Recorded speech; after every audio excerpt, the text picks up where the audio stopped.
Well, hello everybody, and welcome back. So this subject matter might be a little bit strange to some people, and I fully get that and understand that, but still, nonetheless, thought it was worth talking about. So lately, I've been sort of delving into these animal attack, nature-based thriller kind of movies quite a bit.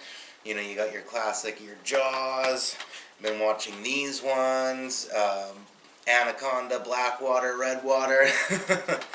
Deep Blue Sea, of course, a classic. There's this one, came out last year, The Black Demon. Actually, this one's worth checking out if you haven't seen it. It's a newer movie. Some people were excited for it, but I don't think everybody's seen it. And so,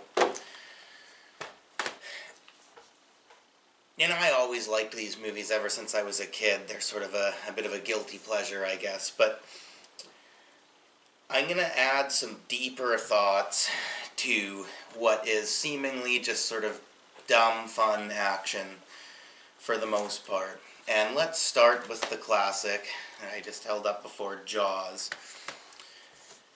What I thought was an interesting thing to sort of grapple with is that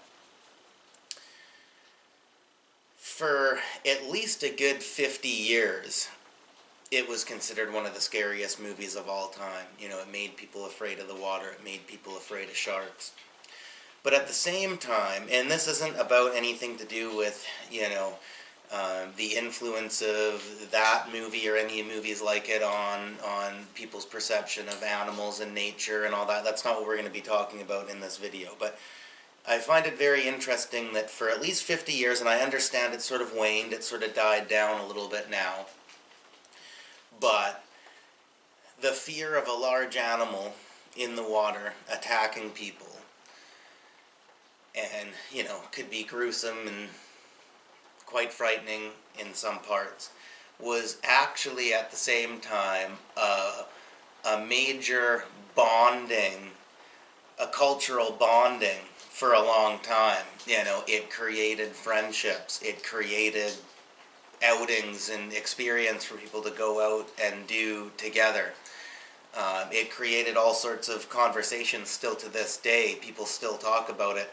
And it was sort of an event of the time. And especially people from other countries, I find that if you mention Jaws, then it's like their eyes light up, because it's like it was such an event here in the Western world that, and they might have seen it, might have been available and whatnot from where they're from, but it's like to talk about it or watch it here is like sort of, they get to, even though it's long overdue, they get to be part of something that was this event, and they're in the part of the world that the event took place, so it's like they get sort of hyped up and excited for it. So that's one thing I find, you know, ones like Jaws that made a big impact and actually were like a blockbuster movie and cut through the cheesiness enough to be like actually a truly effective movie, tend to do that in a strange way.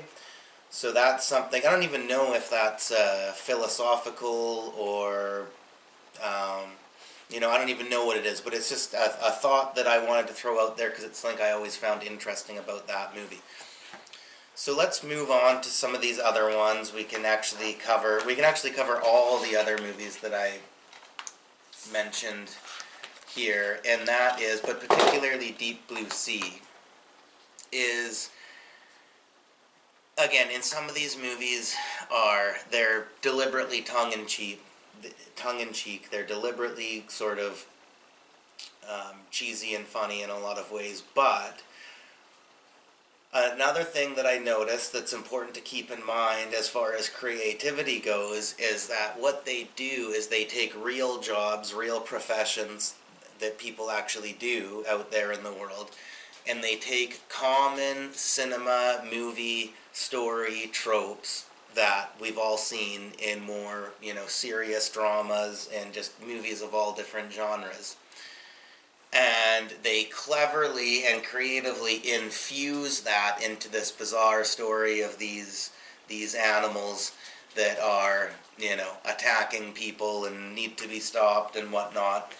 And I think the key takeaway from that, as far as, you know, just creativity goes, is that they are, because the overall theme of the movie is kind of fun, it's kind of silly, it's kind of deliberately over the top, then there's more room to figure out, okay, so how do we take these more serious movie tropes, how do we take these real jobs and that and apply it in a plausible manner into this, you know, into a story that's kind of crazy on overall.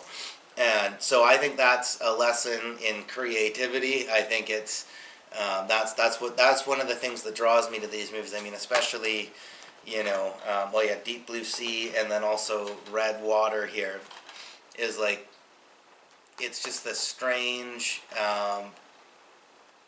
meshing of two seemingly opposing storylines. Like, you've got like the character drama and whatnot that's actually well acted enough and constructed enough to be watchable and good and relatable. And usually there's sort of like a role model character that steps in that's sort of like, you know, their problems are relatable.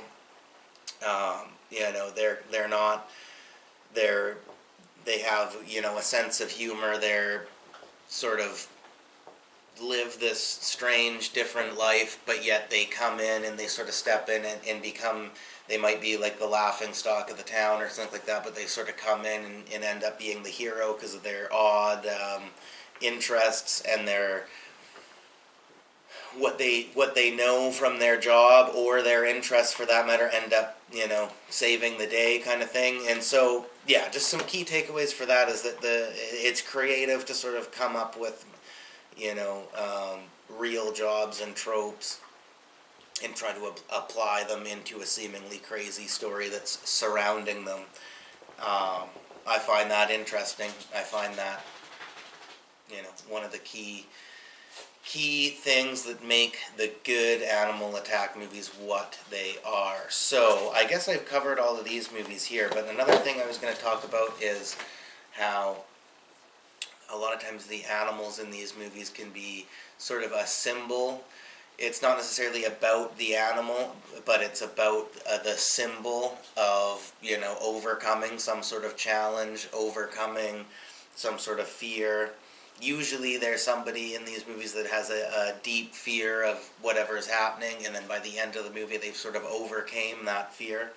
So it's interesting to think, again, creatively, how these filmmakers are like, let's take a scary animal and let's use it as a symbol of something else that people might be afraid of, that people might be you know, an obstacle that people might be trying to overcome. And yeah, basically, again, infuse that into this crazy fun action animal thriller, you know, animal running around attacking people, and creatively infuse that into it in a way that that seems like it's has some sort of meaning or purpose behind it. Another thing is, I've noticed in a lot of these movies, these rappers show up, and I don't even listen to rap music, but you know, Anaconda has Ice Cube in it. Deep Blue Sea has LL Cool J. Red Water, Coolio shows up in there as a character, and this is another thing too, is a lot of times they've made like an original song for the movie, and again, I don't even listen to rap music, but I will like and listen to the ones that were made for these movies just because they remind me of the movie, and they're usually hilarious at the same time, and the characters they play are usually funny, but they're usually playing basically the same persona that they play, you know, in their music career, but it's heavily exaggerated and it's deliberately placed in these crazy sort of circumstances. And I think that that's a deliberate, from the filmmaker's perspective and also from the rappers, I think that's deliberate. I think it's a perfect place to put these already very character-driven people in their music, and just sort of have a safe place, a fun place to just really exaggerate their character, and just sort of play around with it a bit in a movie that there's probably not a better genre for it, because if it's any sort of other, like, more serious drama, like a true, like, very serious horror movie or something like that, it wouldn't really work. But in a movie like that, it's the perfect place to, exaggerate their character in a way that represents their music persona, and might make some people more interested to go check out their music, and people that do like those movies will then sort of have more of an attachment to those songs and those people, because they see them in that, and it's just a safe way to just heavily exaggerate everything about what they already are in a different art form. So those are just, and I know this is going to be totally strange to some people, and maybe I didn't even explain it fully right to what I'm thinking, but I do like these movies. I've been watching them a little bit lately, and being me, I thought I would add some sort of a weird, deeper